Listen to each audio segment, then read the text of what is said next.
Welcome home, all. We are live, and if you have noticed, if you've been coming here, we're getting pretty good about being right on time, right about 6:30. For now, that is the time we're going. Tuesdays, Thursdays, building the consistency with the facility, the place that we're at, and then making sure we're good on our end. And when I say we, it's me and my producer, the young guy who helps me, get this mess going, because it takes more than just one person to do it. It's not difficult to have like a laptop or a computer or even your phone and just hit go live, because the streams or streaming capability by YouTube, Facebook, and other platforms make it really easy to do so. But there's more to it if you want to have something produced and good that is more than just some dude jumping on a camera and saying, "Hey, look at me." Anyway, so getting pretty good about it, and we're good to go now. So let me do this. So we're gonna do. I've got 3, possibly 4 items, but they're singular and individual, and only one that's going to take a little bit of time. So I'm going to try to do a better job of keeping it under 1 hour, which is what I was at this past show on Tuesday. Don't want to go that long, but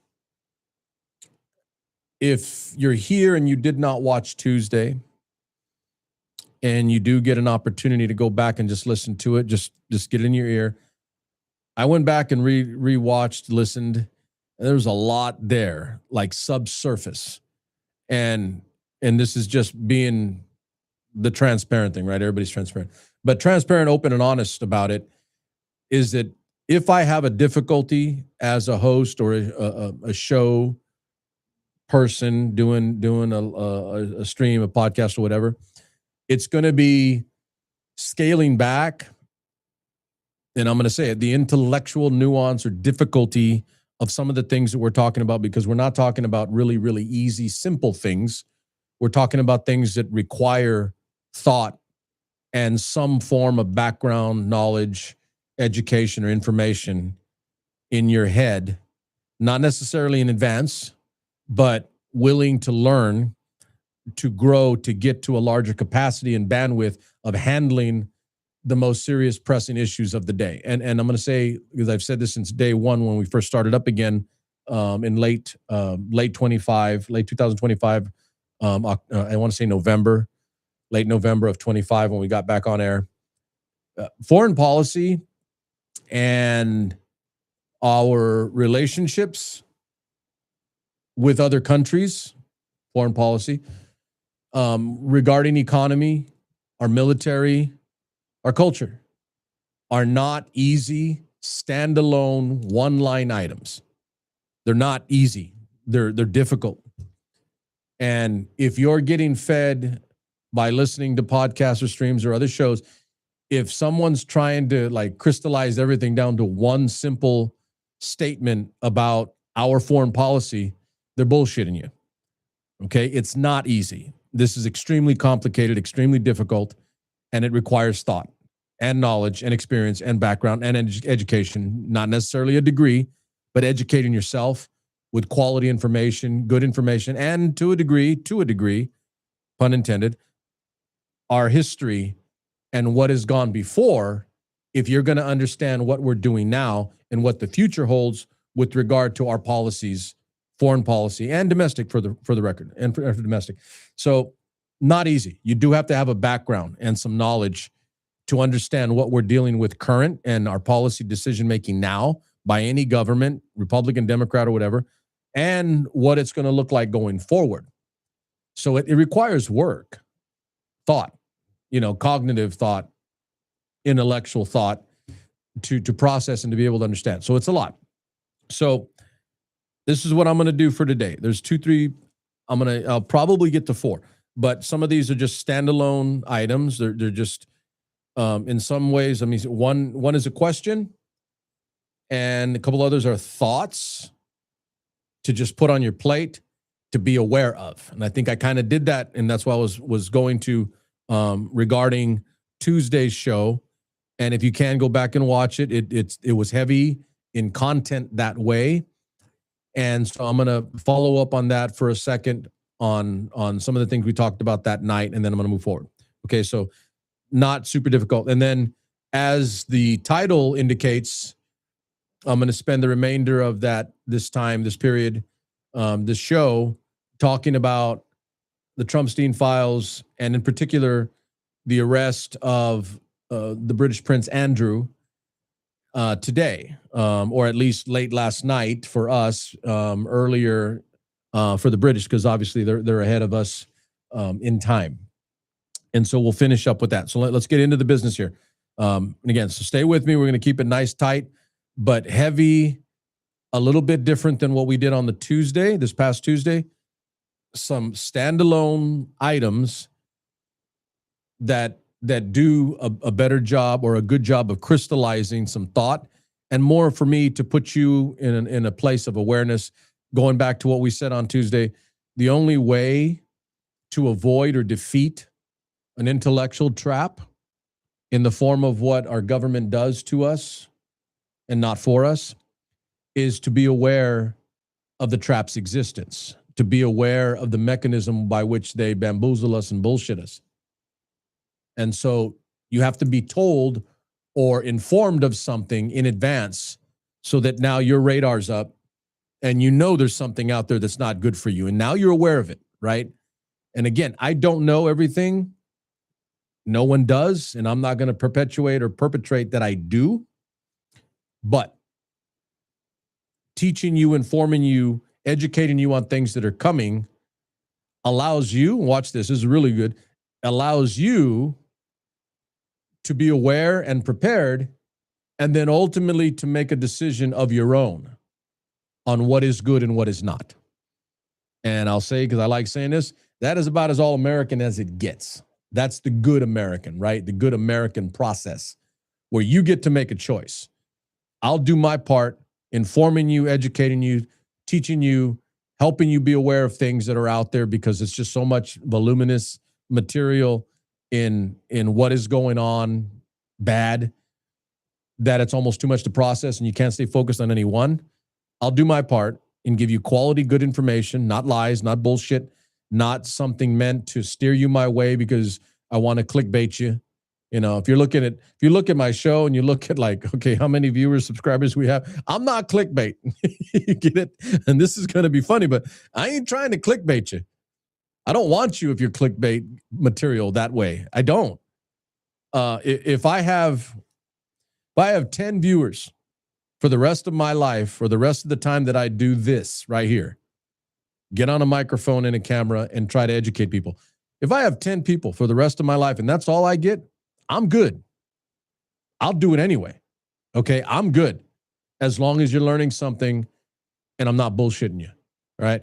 And for the record, that is what I did when I was a teacher in the classroom. I didn't give a shit if it was 15 students or 30 students.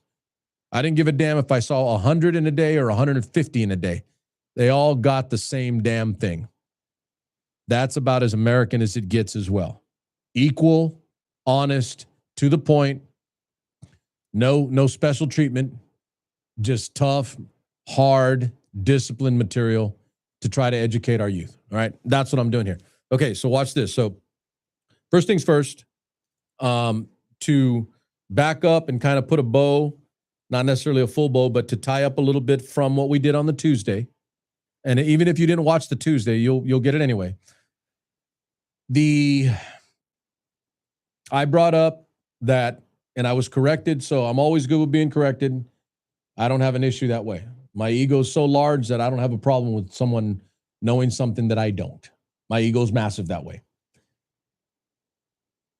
Tony Clark was the executive director of the Major League Baseball Players Association.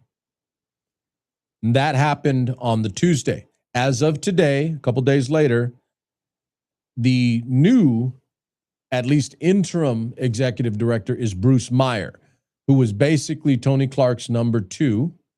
And he was the guy, largely in charge of bargaining and basically fighting for the players when they go to the bargaining table with the owners. Okay, and I'm not going to get too far here, but just kind of an update. That is what has gone on so far. And why did I bring it up? on Supermax Nation, which for the most part is a show on our most pressing issues of the day, foreign policy, etc. But that doesn't relegate me into a little box of I can only do that, especially when I see that there are things going on in the country that I think will affect us as a whole, even from sport, entertainment. Those things matter. They matter because Americans pay attention to them as a whole. Collectively, we do. So you've heard the term life imitating art, art imitating life. It's a symbiosis in relationship with those two things. And to a degree, I would argue and submit for your approval or your acceptance, I submit for your acceptance, that sport and entertainment in America is a symbiotic relationship with the American people and the American culture and government as a whole, okay? So I brought this up for those reasons, but because I'm putting on your radar, kind of what I was saying a little bit ago here, but I'm putting on your radar right now. I think there's more going on here, and not like in a negative sense. And for the record, it's already out there and it's been reported, and I kind of paid attention, obviously, because I brought it up on the Tuesday. But the Tony Clark thing, the understanding is that, so he's being investigated for mismanagement or misuse of monies, funds from the Players Association. Obviously not good and can be illegal or criminal. And also on the salacious side for a relationship he had with the sister-in-law. Now, I don't know. I don't think everybody knows the particulars on that, but they brought that up as something in the investigation. So we'll see where that goes. But that's what we have as of now. He has resigned, and the new guy is Bruce Meyer. Again, why did I bring it up? Because it didn't happen organically on its own and done by, Mr. Clark standing up and saying, hey, I did something wrong, I'm out of here. Clearly, I think we all know that's not the way it works. Normally what ends up happening is someone is doing something, people find out, and then you get to the point where it's going to come out, in which case you better get out. And I think that's the case of where we are now with regard to this. Okay, so last point to wrap this up. The reason I'm bringing it up, and I brought it up on the Tuesday, is because I think there's more going on here. There will be more with regard to the investigation of Mr. Clark into Major League Baseball Players Association, et cetera. And I want to put this on your plate so you're aware now. May not seem like much now, but somewhere down the road, if these things happen, I want you to remember that I put it on your plate. And if not, and I'm wrong, then outstanding. I hope I'm wrong. Don't want negative stuff to happen. Want people to correct themselves. But I think because it's being investigated by the FBI and the DOJ, obviously the FBI is part of the Department of Justice, the larger umbrella, I have absolutely zero faith, zero trust, zero belief in the competency and capability of Kash Patel as the director of the Federal Bureau of Investigation, and by extension, Pam Bondi as the Attorney General in charge of the Department of Justice of the United States. That's why I'm bringing it up. I'm telling you now in advance, whatever comes of this, and they get Mr. Clark for various things, whatever those things are, that end up being bad, maybe criminal, maybe civil, I don't know. But whatever they are, mark my words, and past is predicate for me in viewing this. Kash Patel and or one or the other, both, Pam Bondi, will be bringing this up, blowing it up, making a big issue of it, that they did something. And I think I said in the last show, you need to not defend the indefensible. Trump people don't do that, but I do. Good people do. I don't defend garbage. I don't defend illegality. I don't defend what is clearly objectively wrong. And neither should you if you're watching my show. All right? Neither should you. So just put it on the plate. Be aware. Get it on your radar. Let's watch and kind of put this on the back burner for right now. But let's keep an eye on the side for what happens with that Major League Baseball Player Association investigation of Tony Clark. Let's see what the FBI and the DOJ do with it or say about it, because it is indicative and illustrative of their methodology in those positions. And I'm not saying that in a positive way. All right. So that's one. Let's put that to the side. All right. Move on from that. Two, put this on your plate as well. These are items for consumption. I submit for your approval. Mexico and Canada, our neighbor to the south and our neighbor to the north, respectively, Mexico and Canada, have just announced over the last day or two that they have concluded, or they're completing, a joint economic plan for a post-USMCA future. Now, not the USMC, United States Marine Corps. That's always what I see when I see that acronym when it's tossed up, the USMCA. I was like, United States Marine Corps, what? A on the end. So the USMCA stands for the United States, Mexico, and Canada Trade Agreement, in essence, meaning how we work with, how we trade with our most, and I'll say this, our most important economic and trade partners in the world. Why? For the obvious and simple geographic reasons. They are our neighbors to the north and to the south. They are our immediate neighbors. And for the most part, they are also our largest trading partners with regard to the rest of the world that way, like individually, right? They trade far more with us than, say, the Czech Republic or others. Anyway, why am I putting this on your plate, Supermex Nation? Because it's important to understand where we are right now as a country. Our neighbors, the two next to us. If you own a home or you're in an apartment, you got your neighbor to the left, you got your neighbor to the right. One on this side, one on that side. They didn't go to each other, knock on your door before they hooked up and started talking. They bypassed you. And they concluded their own agreement without you. If you're, and watch this, I'm going to be real careful here, be real corrective here. The Trump MAGA cult isn't to the right, in my opinion. They're outside doing their own thing in another illustration of political spectrum, left or right. They're not even right, because they're not conservative that way. Because most of this stuff we would not be doing if they were traditional conservatives. If Trump were an actual conservative. And everybody on the planet knows he wasn't actually a Republican. He was a Democrat a long time ago. He's giving money to left and right. That's good business. No, it just means you have no principle. You have no backbone. You have no weather vane. You have no compass. You just give because you're going to get something out of it. All right. So it is a problem for us that our two neighbors are actively working together, excluding us, without us. A post-United States, Mexico, Canada trade agreement. That's going to be gone now. And they're going to work their own trade agreement and exclude us from it. Now, the Trump MAGA nuts would say, oh, so what? We'll trade with someone else.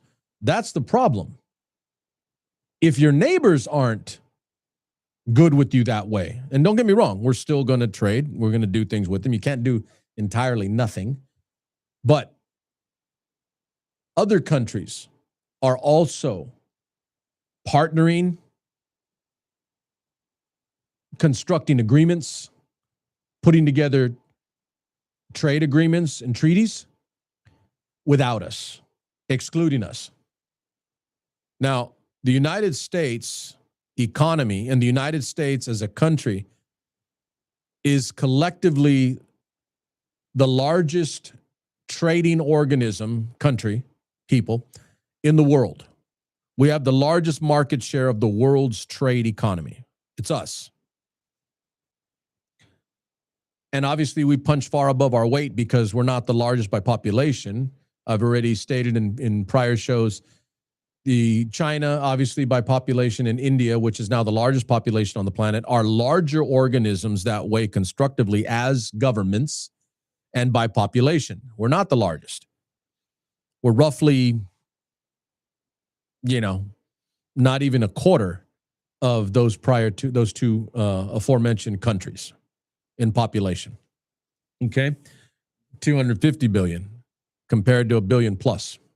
I'm right there. So I'm putting this on your plate. Don't want to spend too much time on it, but I'm giving you the heads up right now. I'm putting it in your framework, Supermax Nation member watching this show, viewing this show, listening. Be aware that we are now actively being excluded from trade agreements from some of our partners from the past. And if you want to be badass and think we're incredible and we're number one, we are. But you don't stay number one by aggravating and pissing off your neighbors. You understand? And this is about as simple and about as basic at the very base of a society. Base not being bad, meaning low.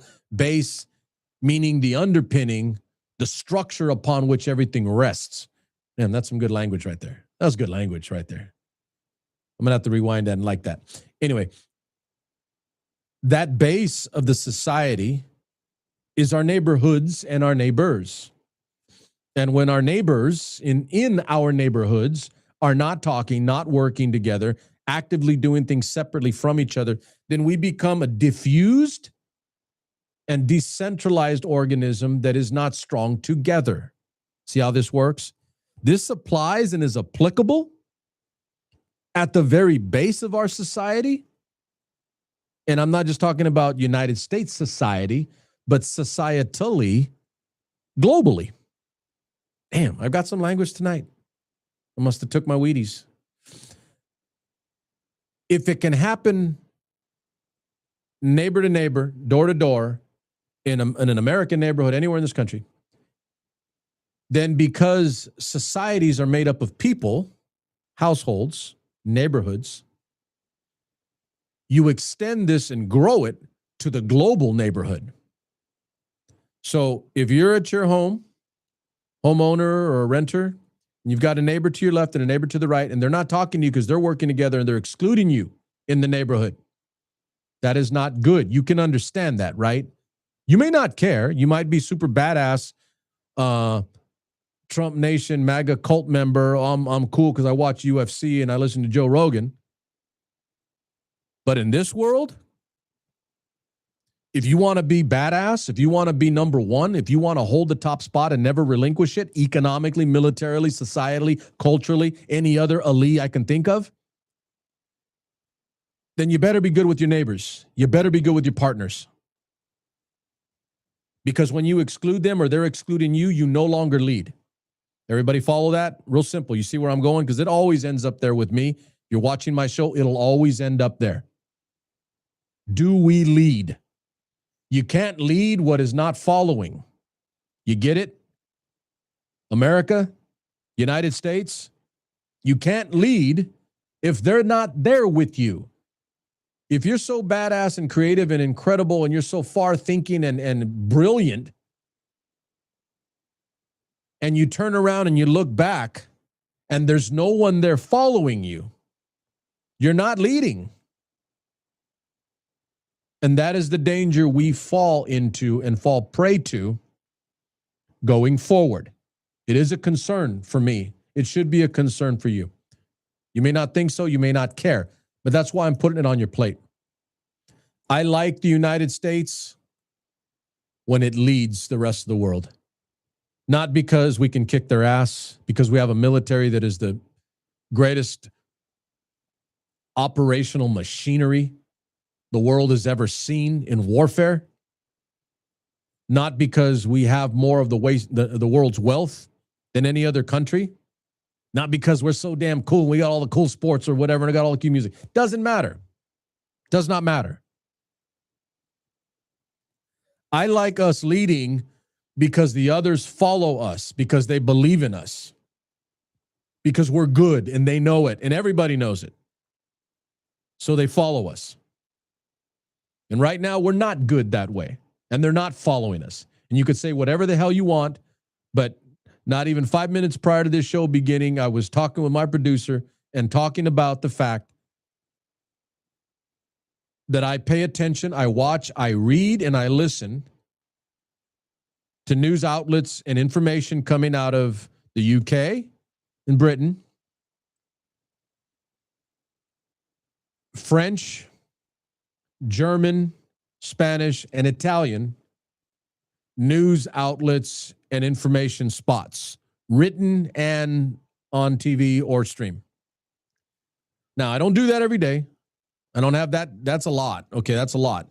But I don't do that but I definitely, in a week, in a normal week, I'm sourcing information from 3 or 4 or 5 different countries in different languages. Now, am I sitting here telling you that I speak German fluently? No, I'm not. However, I do have a little bit of background in Germany because I spent some time there when I was in the United States Army. And if you get the subtitles and you got some good German, like I do understand a little bit, you can take in information. I am Latin in terms of linguistic or background. So I have a predisposition in some ways to the Latin languages, in particular Spanish, Italian, and French. Those are Latin languages. And obviously the King's and the Queen's English in Britain. So I source from those multiple arenas of information. And bottom line and point of fact, and we'll do another show maybe dealing specifically with where our foreign policy is with regard to our loss of partnerships and alliances. But the bottom line is simple. Countries are moving away from us. They're not dealing with us in the same way. They will deal with us because they have to. But final point here on this particular item. If Mexico and Canada are setting up their own distinct trade economic agreement without us, then ladies and gentlemen of America, and put a point on this one, we no longer lead in our own hemisphere. Got it? And I don't want to hear no argument. I'll crush you and kill you in that argument. If your argument is, oh, we're bigger, badder, we've got more money, we've got more million, you're absolutely right on all those counts. But again, if you're out there, you're incredible, doing all kinds of cool stuff, you're badass, you got all the money, you got the power, and you turn around and you look back and no one is there following you, you no longer lead. Those are not my lines for the record. Learned that in primary leadership development school when I was in the United States Army. If you turn around and look back and your soldiers are no longer there, you do not lead. If your partners are no longer there, if your allies are no longer there, you do not lead. You're not a leader. And de facto, point of fact, right now, the United States does not lead that way anymore. Can we get that back? I hope so. I believe so. It's possible, but there's no guarantee because we've done major damage to our allies. We talk shit about them. We treat them poorly. We're inconsistent. We tweet out something. Notice I'm doing that. We, right? We. Yeah, right. We tweet out something in the middle of the night, totally going against what we did the day before. Unstable, inconsistent, not disciplined. Why the hell would I want to deal with that? I don't want to. I have to because they're large, they're powerful, but I don't want to. I don't want to have to.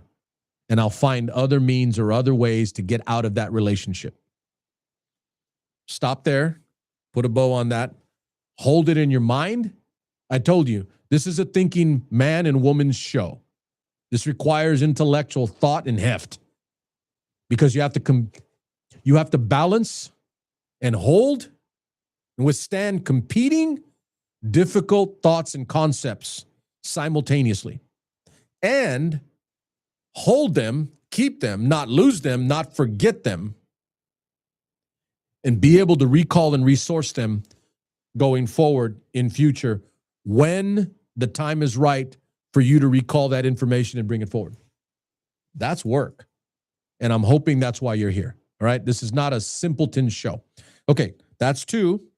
Be aware of the fact that our allies and partners are moving away from us. And let's leave you with that one-liner. That's a good one-liner.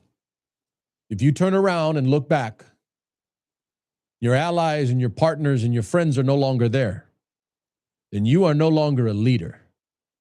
Quote that. That's a fact. And again, as I've said before, that's not my line. I learned that in the United States Army, and it's a fact. The greatest army the world has ever seen. Period. Done. Finito. No debate. Okay? That's 2. 3, moving along here.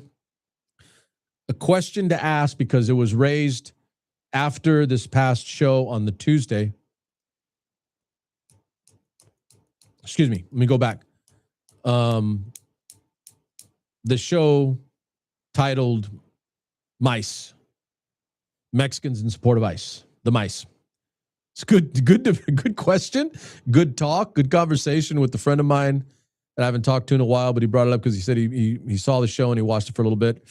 And he had a question about like where we are in America, Mexicans in America, and why and how we don't. I think he said he was really struck by the fact that I just started quoting data, facts about our lack of leadership and our lack of ability to move in this country in a leadership capacity.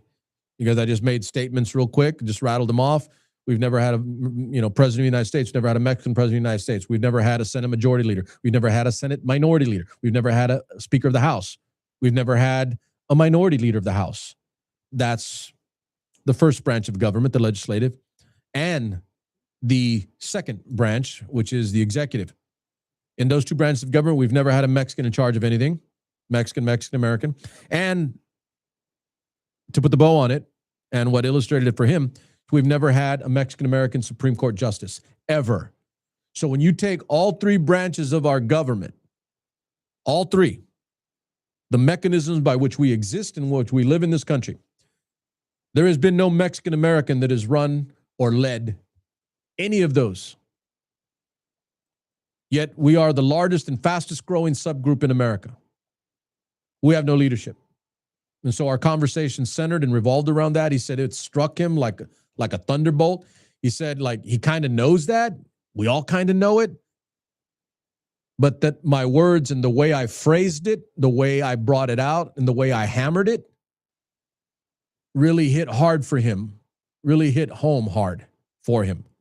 That it's that bad, that stark, that bleak in relation to the rest of the country and other subgroups in it. Okay? And we got to, he asked me a question, and the answer I gave him for that question was, without doing too much of the question, was basically like, why don't we this or that? And don't we have groups that are advocating for Mexicans? And definitely, and he brought up the ICE thing. That's why I'm saying about the show, the stream that we did with MICE, Mexicans in support of ICE. And it hit me because I didn't bring it up that night, but I'm going to bring it up now. And again, as a follow-on, I'm going to spend a few minutes here, then I'm going to move on to our last topic of the night. The National Association for the Advancement of Colored People. For you out there, the layman, better known, AKA the NAACP. Okay, the NAACP. It is the National Association for the Advancement of Colored People. If you don't know what the acronym stands for, you do now. If you did already, outstanding. The key word here is advancement. Okay? National Association, you get it. Colored people, indicating who we're talking about. But advancement. Advancement, that's the verb. That's the action. Let me get linguistic with you a little bit. Not an English teacher, I was a history teacher, but I did correct writing. So the verb in that statement, or that acronym, is advancement. The A, NAACP, right? National Association for the Advancement. The A in the middle of the 5 letters is advancement. Advancement. And then I smacked him hard with this, and I've done this, I think, before on Super Mex Nation. The NAACP has been around over a century plus. And I'm fairly certain, I'm going to have to double check, but I'm pretty sure I'm right because I think I have looked at this before. I'm being cautious because I'm on air and I don't want to be wrong. But if I am, correct me and I'm okay with it. Again, my ego's massive. I'm okay with being wrong once in a while if I don't know something. Correct me and inform me, educate me in return. Advancement. I don't think I've ever seen a Mexican American lead or run the NAACP. Yet, that subgroup, Mexican America, is the largest and fastest growing subgroup in America, and it is counted. It bolsters the numbers that give, in no small measure, the NAACP its weight, because the NAACP supposed to represent all of the colored people in America and advance those peoples forward. Watch this, at least in my respect, not more than another, but at least on a level of parity and equality with everybody else. And damn it, that is the American way. That is the American way. Okay? For the record, let's make sure we're clear here because some people are not going to like what I'm saying or what I'm about to say. But I defy you and challenge you to prove me wrong because nothing that I've said is untrue to this point on this show tonight.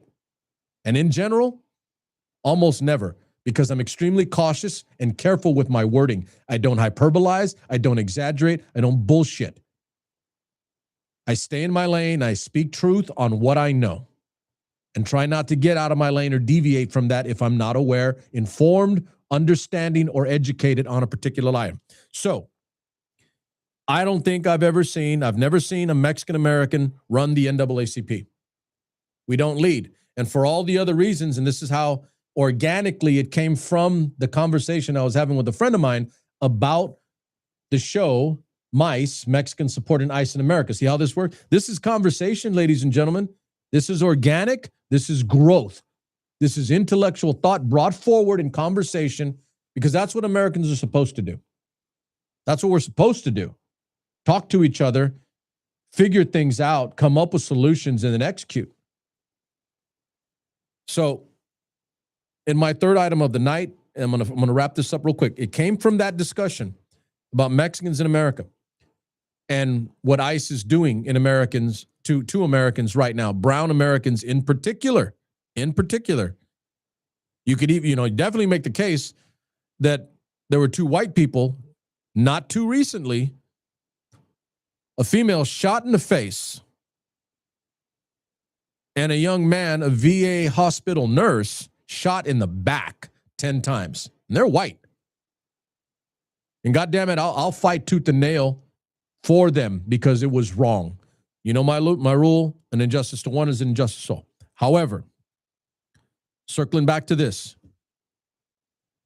the question arose out of an organic, honest, legitimately good conversation about Mexicans in America and where we are and what is being done to us out in the streets right now, every damn day.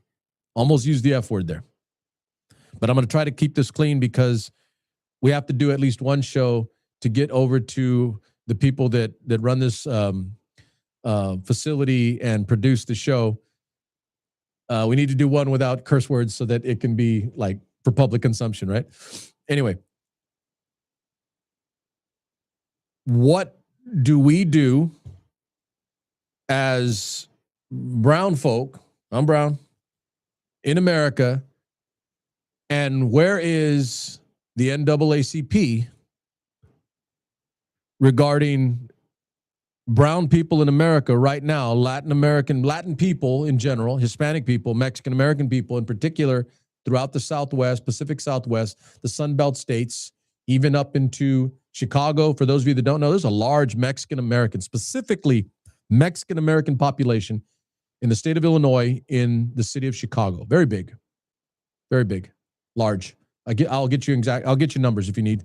but hundreds of thousands, if not a million plus. I think it's large. It's a large population and growing, by the way, and growing. And further patterns show over the last few decades, 2, 3, 4 decades, the growth from the Pacific Southwest into the West, Midwest, and Upper Midwest, i.e., Chicago, and then even further into the North and East and the South, by the way, and the South, down to Georgia. The devil went down to Georgia. He was looking for a soul to steal. He was in a bind because he was way behind. He was looking to make a deal. Yeah, I love that song. As of right now, I'm putting this on your plate, and we're wrapping this point up too. What is the NAACP doing substantively? I don't want cursory bullshit. I don't want some obligatory, we did this, we did that. I want tooth and nail. Get out in the damn streets, fight, defend, and advocate for brown America that are being treated subhuman and less than animals right now in the streets of America. That's not hyperbole. Those are facts. You can hide and deny all the hell you want, but those are damn facts. And most of Mexicans in America know it. We know it. Don't tell me you don't know it. You have to be buried under a damn rock, living under a rock, living in a cave to not know. Or maybe willfully not knowing because you're in the Trump cult and you don't want to acknowledge it, even though you're Mexican or brown. Had this discussion before. And you don't want to acknowledge it because it's not affecting you. It wasn't my primo. Well, I don't know that dude. He was a border brother. He just came over. I've been here. You're the same damn thing. You're all the same damn thing. And if you think you're not, last I checked, there were no Mexican-American Trump cabinet members. Oh, yeah. For all the points that I raised earlier, facts. Facts. We're not there. So don't sit here and tell me that you can ignore the rest of Mexican America, Hispanic America, Latin America, because they're not like you. Because you're El Neo in the Mexican Matrix. You're the one. You're the one Mexican that is good and better than all the other Mexicans living in your own little Mexican Matrix. I'm going to have to do a show on just the Mexican Matrix and that cognitive thought process that leads to someone in America, a Mexican of Mexican descent, living in America that thinks they're better than every other damn Mexican in America. You literally think you're the one. You're the special one. You're the best one. You're better than everybody else. Living in your own damn matrix. Finish the point. Let us see. And you don't have to be Mexican here. And I know that my white, black, brown, other green friends that watch my show, they know that I never reclusively and secludedly only talk about this because it relates to everybody. I'm bringing it up because this is what I am, at least in view, ethnicity. But I want to see what the NAACP does. I want to see them come out hard and heavy. If you can use our number and our growth and leverage that for strength within your organization against the government and against other entities, because that is your purview as an organization going back over 100 years, the advancement of colored people, not just black, colored, meaning you're not white. You got something to your skin more than just the normal white. Okay, I'm not getting into all of it, but bottom line is advancement of colored peoples. All of us. I want to see the NAACP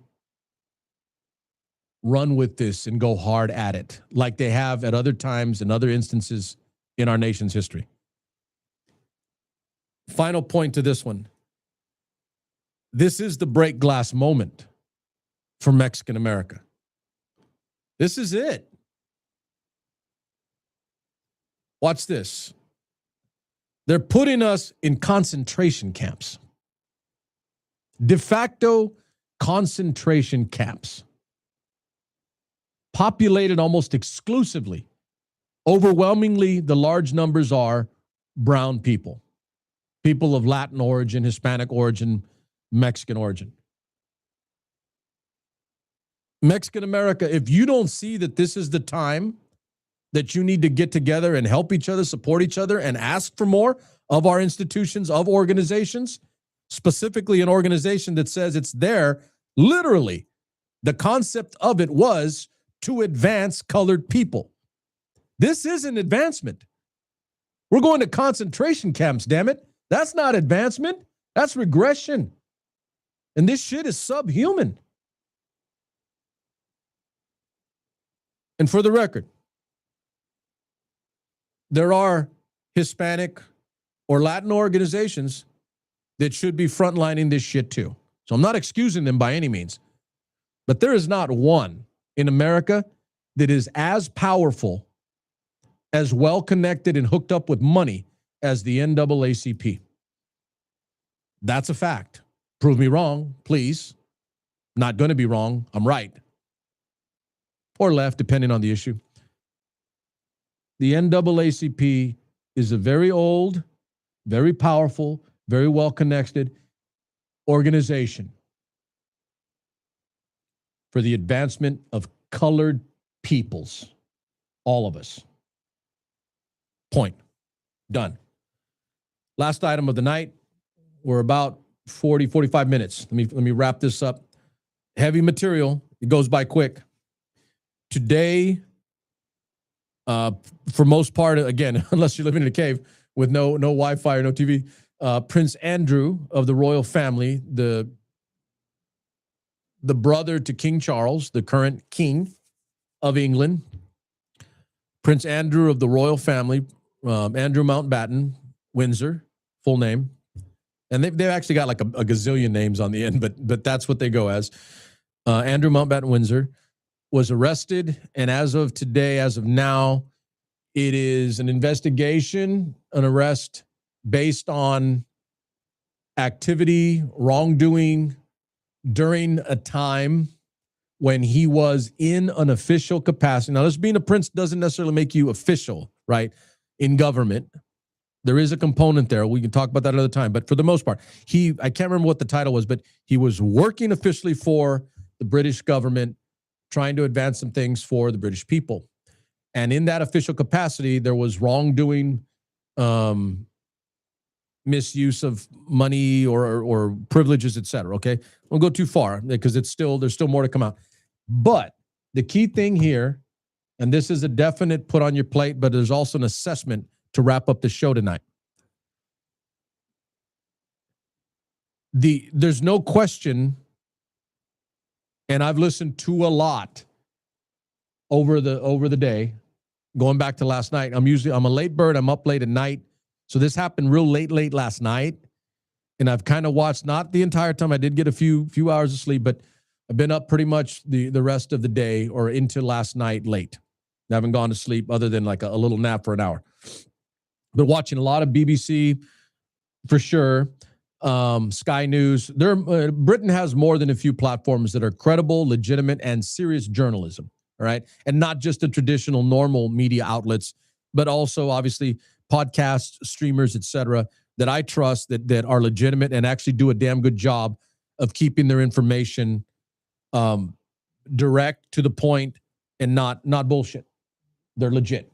Okay. So I've been watching this all day and uniformly understanding they bring up why he was arrested, but also layer in and use as backdrop and base that it's no question to them that the Epstein and the TrumpStein files are backdrop for the arrest of Prince Andrew. And I'm bringing it up now, and I'm saying this because I said that I was going to do a standalone show either today or next Tuesday. It's looking like it's going to have to be next Tuesday on the TrumpStein files. The Donald Trump, Jeffrey Epstein files is affecting people all over the globe, all over the country. It was a real good illustration, and maybe I'll post it to one of my socials tonight. Good cartoons. You know, cartoonists, satirists can be so devastating in image without a word. Without a word. Potent in image. Devastating in image. Groundbreaking, thought-provoking, and forward-looking in image. Without a word. I saw an image of a British law enforcement officer, police, handcuffing and arresting an image of Prince Andrew. And side by side panel, one said Britain, over the top, one image, a British officer arresting Prince Andrew. And the side panel, second image next to it, split, was the United States with an ICE officer arresting a little girl. Powerful image, potent image, but it illustrated the point that as of right now, today, tonight, Britain is having their come to Jesus moment in accountability. Love that word, accountability. So many people like that word, but very few actually apply and use it. They're coming to Jesus with accountability, with a man that is a part of, brother to the king, one of, not the oldest, but one of the oldest, most powerful, and I would say likely the most recognizable royal family on the planet. Okay? There was a point where the sun never set on the British Empire, correct? We do know that. That's left over. Prince Andrew is a member of what is possibly, and I think I'm right here overall, but there's some subjectivity. You can make some arguments, but for the most part, Prince Andrew is part of the most recognized royal family on the planet. And homeboy is being held to account. Now, we have to wait to see what happens. We need to see how this shakes out. The guy's innocent and proven guilty. That is the American way, at least for some parts of America, not Trump America. But he is being held to account. He's under arrest. And now we're going to wait to see how this plays out. And there's no question in my mind, and for the most part, like I said, watching a lot of British, English news and material over the last day, there's no question that the Trump-Epstein scandal files are part of it. And last point, final point, this could have been much, much longer. I could have just done a show on just this alone, but I'm going to be a little more succinct on this particular item because I want to illustrate the point in some hard lines. There was a British news guy who pointed out, we are holding our guy to account. What about the Americans? Are they holding anybody to account? Because as of today, and for the record, the DOJ is still breaking the law. The Department of Justice, the United States government, is breaking the damn law. The law was to be released. You know the deal. We already did this on a Friday in December of last year.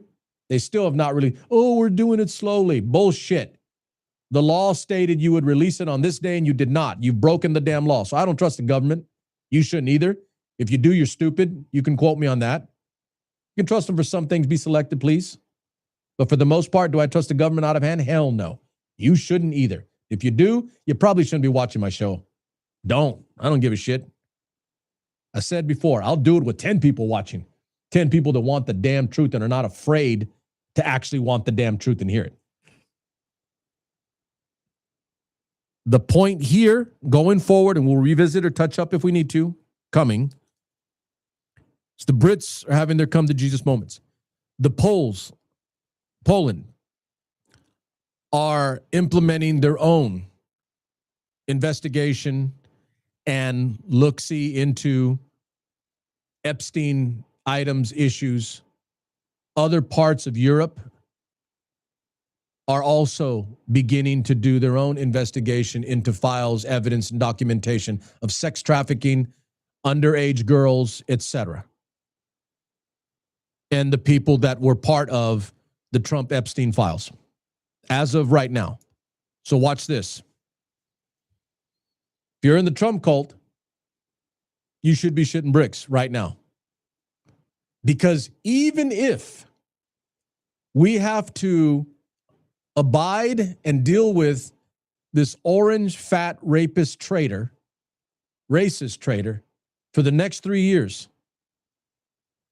and we can't hold him to account because he's the guy in charge of holding people to account, and he's breaking the law left and right, and we can't do a damn thing about it, the rest of the world is going to do something. Now, what does that mean? I'm not saying they're going to come and arrest our president. We can't do that. Only the United States can go into another country and arrest their president. Horse shit, by the way. That's not the United States. That's some autocracy bullshit. My point is that even with the amount or the things that we've seen so far in what they have selectively released and redacted, the rest of the world doesn't have to or can't be controlled by our government. They're digging in. They're going to find things out. And I'm going to bet, and I'm not a betting person. So if I'm willing to bet, you should bet, or you should know that I've got a really strong preponderance of belief that there's going to be more that comes out that our government, our Department of Justice has no control over. And you know what? I'm all American, baby. I like that. I like that. If our government is horseshit, bullshit, lying, cover up, scandal, Trump, Epstein file, bullshitting, then I welcome other countries to dig in and find out more information. And in my America, that is all American, baby. That is all American. Because Americans, the way we're supposed to be, are not supposed to tolerate that shit. We are not supposed to tolerate that. No one is above the law. Right? Only in America, we do have someone above the law. So if other countries want to have at it, Hoss. I welcome it. I'm going to put that out on air. If anybody ever hears this outside of like America, at least my America, and I'm not the only one in it, by the way. There are more people like me. You're watching this show. If you're watching till the end of this, you're like me. You want the damn truth out on the rich, white, pedophile protecting ring that is the American government right now. That's on your plate. We're wrapped up. I'm trying to keep it under 1 hour, but there's some heavy material here. Think, process, remember, and recall when the time comes for you to be able to bring all this up so you see it plain as day.